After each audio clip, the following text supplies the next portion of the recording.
الرجیم بسم اللہ الرحمن الرحیم وبہ نستعین وہو خیر معین۔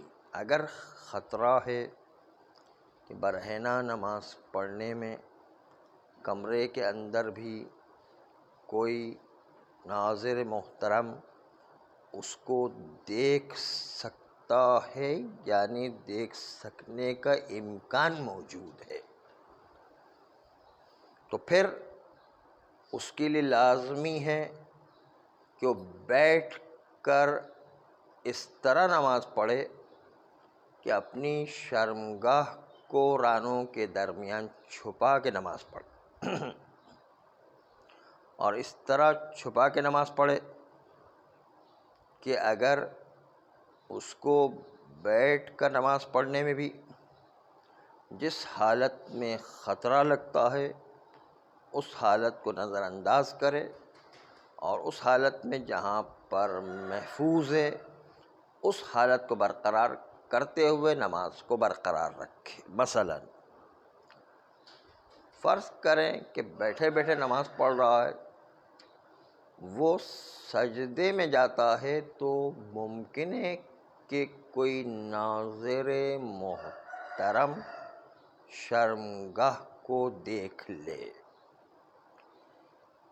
چاہے احتمال ہی ہو، یقین نہیں ہے، لیکن راستہ کھلا ہوا ہے، اس لیے احتمال تو ہے کہ کوئی بھی وہیں سے گزر سکتا ہے، کوئی بھی وہاں کھڑکی میں کھڑے رہ کے دیکھ سکتا ہے، کوئی بھی چھت پر آ کر دیکھ سکتا ہے۔ مثلا اگر ایسا احتمال ہے تو پھر اپنے آپ کو بچائے گا، اور رکوع و سجدے کو بھی اس طرح انجام دے کہ کسی طرح بھی کوئی دیکھنے والا شرمگاہ کی طرف نگاہ نہ کر سکے، یعنی رکوع کے لیے بھی سر کے اشارے سے رکوع کرے گا، اور سجدے کے لیے تھوڑا اور زیادہ، اس طرح سے اپنی شرمگاہ کو ناظر محترم سے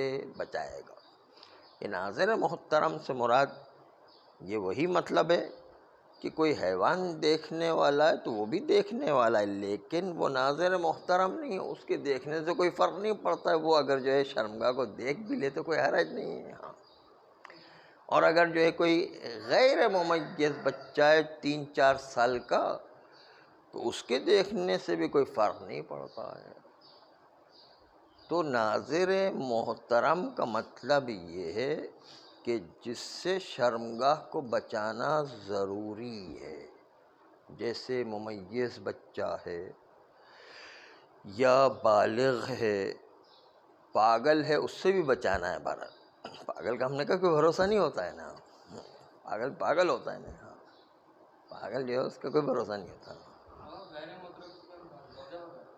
غیر محترم سے مراد مرغی، اور غیر ممیز بچہ یعنی 3-4 سال کا بچہ جو ابھی اس کو کوئی تمیز ہی نہیں ہے، شرمگاہوں کے بارے میں اس کو کچھ پتہ ہی نہیں ہے، اس کے ذہن میں بھی کبھی نہیں آئے گا یہ چیزیں، تو وہ ناظر غیر محترم ہے۔ البتہ زوجہ کے سامنے بھی شرمگاہ کو چھپانا واجب اس معنی میں ہے کہ لباس مصلی، اس میں لباس پہننا ویسے عام حالات میں واجب ہے، چاہے زوجہ ہو اس کے سامنے برہنہ نماز نہیں پڑھ سکتا، اس کے سامنے بھی لباس پہن کے نماز پڑھنا ہے، اگرچہ کہ اس کے سامنے شرمگاہ کو چھپانا واجب نہیں ہے، لیکن اس کے باوجود نماز کی شرائط میں سے کہ لباس پہننا ضروری۔ یہ تو بات ہو رہی کہ جس کے پاس کوئی لباس ہی نہیں ہے، یہ ان کی بات ہو رہی ہے، جس کے پاس کوئی لباس ہی نہیں ہے، یا جس کے پاس پتے اور گھاس پھوس بھی نہیں ہے کہ جس سے لباس شرمگاہ چھپا سکے، یا جس کے پاس گارا پوتا لیتی کور کر کے اور کائی کو مل کر کے اپنی اس شرمگاہ کے کھال کا رنگ چھپانا بھی ممکن نہیں، یہ اس کی بات ہو رہی ہے۔ وہ سارے مرحلے گزر چکے ہیں، کہ اگر ہو سکے تو انسان کو اپنے کچھ نہ ملے تو گلی مٹی سے اپنے شرمگاہ کے کھال کا رنگ چھپانا بھی واجب ہو جایا کرتا ہے، کیونکہ چھپانے سے مطلب کھال کا رنگ بھی چھپانا ہے اور کھال کا شیپ بھی چھپانا ہے۔ شیپ ہمارے لیے ممکن نہیں چھپانا، اس لیے کم سے کم اس کا رنگ چھپائیں گے۔ ہاں ناظرین محترم اگر دیکھ لے تو اس صورت میں گناہ ملے گا۔ ہاں، گناہ گار جو ہے اگر اس کی ایک دم اچانک سے نگاہ پڑ گئی ہے تو وہ گناہ گار ہے۔ اگر زوجہ وغیرہ دیکھ لے تو اس کو بھی گناہ ملے گا؟ نہیں، زوجہ کے دیکھنے میں گناہ گار نہیں ہے، لیکن نماز نہیں ہوگی، اس لیے کہ عام حالات میں بھی لباس پہن کے نماز پڑھنا ہے۔ بندہ چھپ کے نماز پڑھے لیکن زوجہ کو معلوم نہیں تھا، وہ ایک دم کمرے میں آ اور دوبارہ باہر چل گئے۔ ہاں، لیکن لباس پہن کے نماز پڑھنا ہے، زوجہ آئے یا نہ آئے لباس پہن کے صورت نماز۔ میں لباس نہ ہو۔ ہاں، جس صورت میں بالکل ہی لباس نہیں ہے تو وہ زوجہ آئے جائے کوئی فرق نہیں پڑتا، کیونکہ اس کے لیے شرمگاہ چھپانے کی ضرورت ہی نہیں ہے۔ ہاں، لباس ہو اور لباس میں برہنہ نماز پڑھتا تو نماز باطل ہے اس کی، چاہے گھر میں کوئی بھی دیکھنے والا نہیں اور ناظر محترم سے محفوظ بھی ہے، بغیر لباس کے نماز پڑھی تو نماز باطل ہے اس کی۔ لباس شرط ہے نماز میں سے۔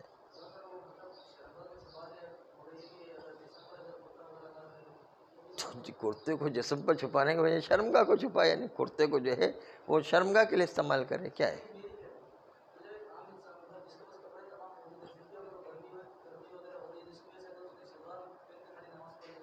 شلوار پہنے بغیر نماز پڑھ رہے ہیں؟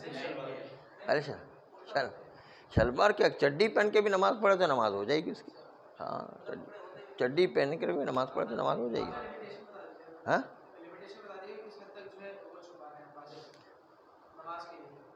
اتنا زیادہ واضح کریں گے تو پھر وہ اچھا نہیں رہے گا۔ بس یہ کہ شرمگاہ جو آگے اور پیچھے کی وہ چھپانا ہے، باقی جو ہے کسی چیز کو چھپانے کی ضرورت نہیں ہے۔ نہیں، وہ جو مستحب ہے، ناف سے لے کے گھٹنے تک مستحب ہے، لیکن واجب صرف اتنا ہے جو شرمگاہ ہے، شرمگاہ کا جو حصہ ہے وہ چھپانا واجب ہے، باقی کسی چیز کو چھپانے کی ضرورت نہیں ہے۔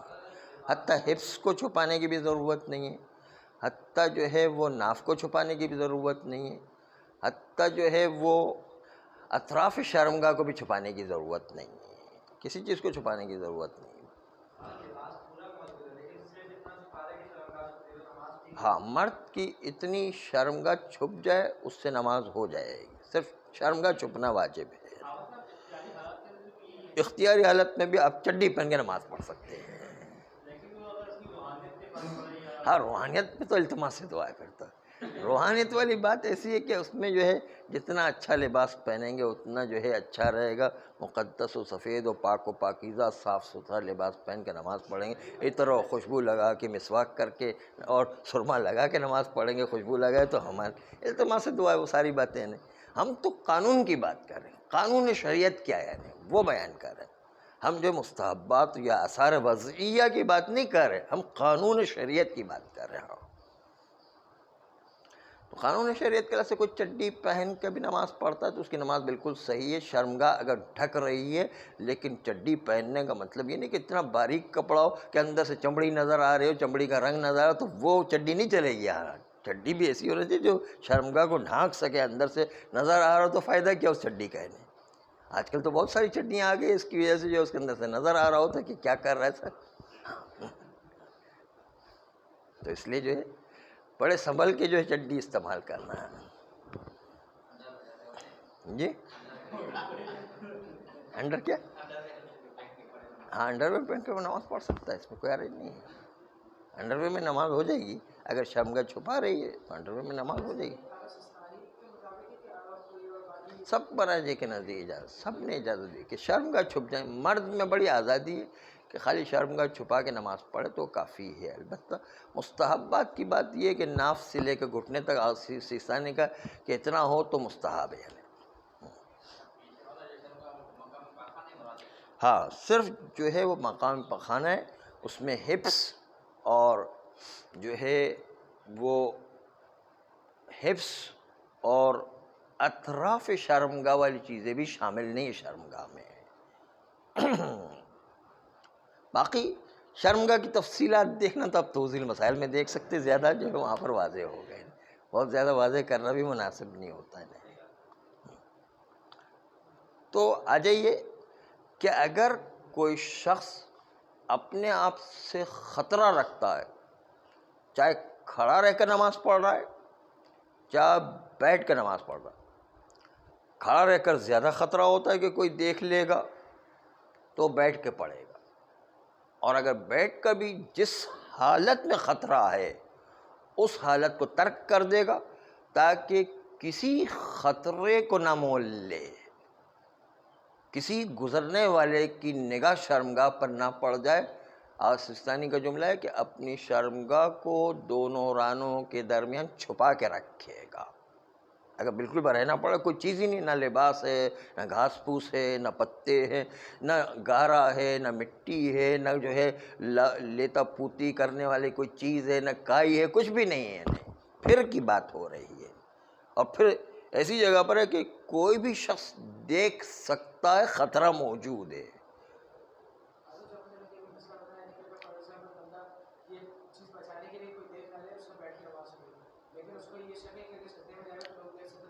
ہاں سجدہ یوں اشارے سے کرے گا، پھر اشارہ کرے گا، نہیں اس سے تھوڑا رکوع سے تھوڑا سا زیادہ جھکے گا تاکہ جو ہے نا وہ سجدہ تھوڑا زیادہ جھک کر ہو جائے۔ اس میں بھی بیٹھ کر ابھی ہم نے عرض کیا کہ اس میں بھی کوئی خطرہ ہے تو اس خطرے کو بھی جو ہے نہیں مولے گا، کہ جس میں جو ہے شرمگاہ دیکھنے کا کسی کا خطرہ بھی موجود ہے، اس خطرے کو نہیں مولے گا، اور اس طریقے سے نماز اپنی مکمل کرے گا۔ آئیے شرائط لباس میں مصلی کے لیے، مصلی نماز پڑھنے والے کے لیے 6 شرطیں ہیں۔ نمبر 1 کہ اس کا لباس پاک ہونا چاہیے، لباس اور بدن بھی پاک ہونا چاہیے، لیکن لباس کی بات چل رہی ہے ابھی، لباس پاک ہونا چاہیے۔ نمبر 2 لباس مباح ہونا چاہیے، مباح ہونا چاہیے یعنی غصبی نہیں ہونا چاہیے، چوری کا نہیں ہونا چاہیے، یا کسی حرام مال سے نہیں بنا ہوا وہاں، مباح ہونا چاہیے۔ یہی تو کہتے ہیں کہ نماز اگر کسی نے اپنی صحیح کر لی تو بہت سے گناہ سے خود بخود ہی بچ جائے گا، اس لیے کہ مباح لباس لانے کے لیے حلال روزی لانا پڑے گی، خود بخود جو ہے نماز اس کی صحیح ہو جائے گی نہیں، یعنی سارے حرام کام سے خود ہی خود بچ جائے گا نہیں۔ نماز کسی کے صحیح ہو گئی تو اس کے نتیجے کے اندر بہت سے حرام خود ہی خود چھوٹ جائیں گے اس کے، کیونکہ مباح لباس کے بغیر نماز نہیں ہوگی۔ مباح کیا مطلب کیا ہے؟ کوئی حرام روزی نہیں ہونے۔ تو نماز صحیح کرنا بہت سی چیزیں خود بخود انسان کو گناہوں سے بچاتا ہے، صحیح نماز پڑھے تو ہے نا۔ تو دوسری شرط ہے کہ مباح لباس ہونا چاہیے، نہیں غصبی، چوری کا، حرام کے مال کا نہ ہو۔ تیسری چیز ہے کہ انسان کا لباس مردار سے بنا ہوا نہ ہو، مردار سے بنا ہوا لباس نہ ہو۔ نمبر 4 کہ کسی درندے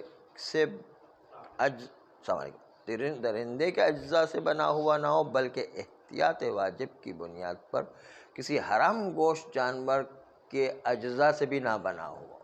درندے کہلاتے ہیں شیر، بلی، کتا، یہ درندے ہیں، اور درندے نہیں ہیں اور حرام ہیں جیسے کوا، جیسے حرام گوشت ہے لیکن درندہ نہیں کہلاتا وہ، یا مثلا آپ دیکھتے ہیں خرگوش، درندہ نہیں ہے لیکن حرام گوشت ہے بہرحال۔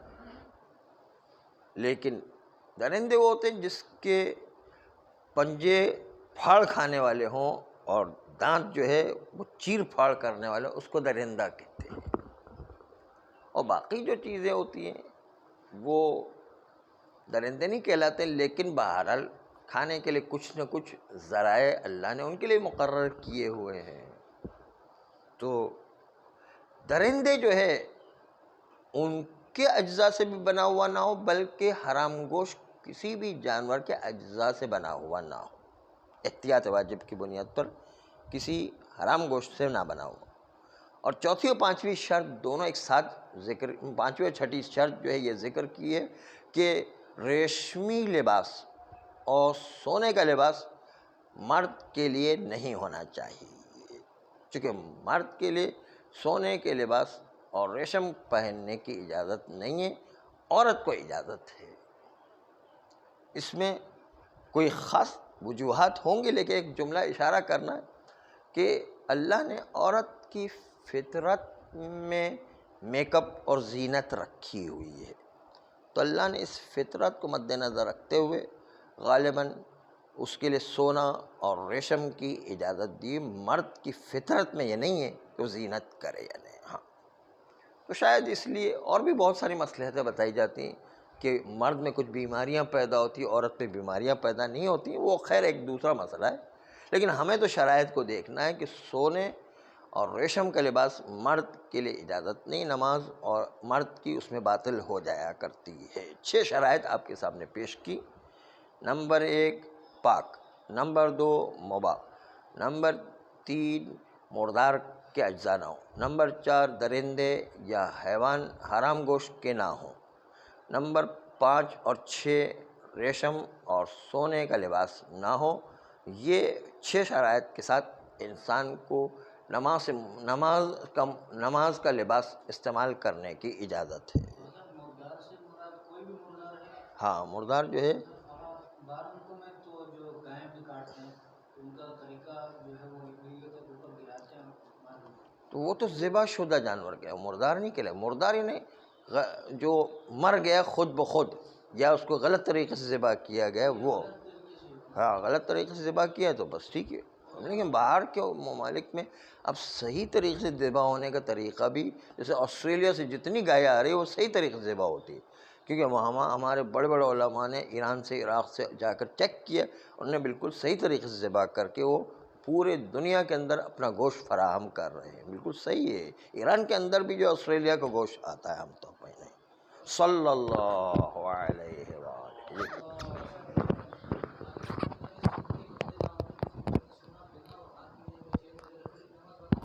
نماز باطل نہیں ہوگی لیکن گناہ گار، نماز باطل نہیں ہوگی گناہ گار، کیونکہ سونے کی انگوٹھی پہن کے نماز پڑھی تو مرد کی نماز تو باطل نہیں ہوگی لیکن گناہ گار رہے گا، کیونکہ سونا پہننا مرد پر حرام ہے۔ اس طرح ہار پہنا ہوا ہے، چین پہنی ہوئی ہے، یا اینک پہنا ہوا ہے، یا بہت ساری چیزیں، گھڑی پہنی ہوئی ہے سونے کی، یہ سب حرام ہے مرد کے لیے۔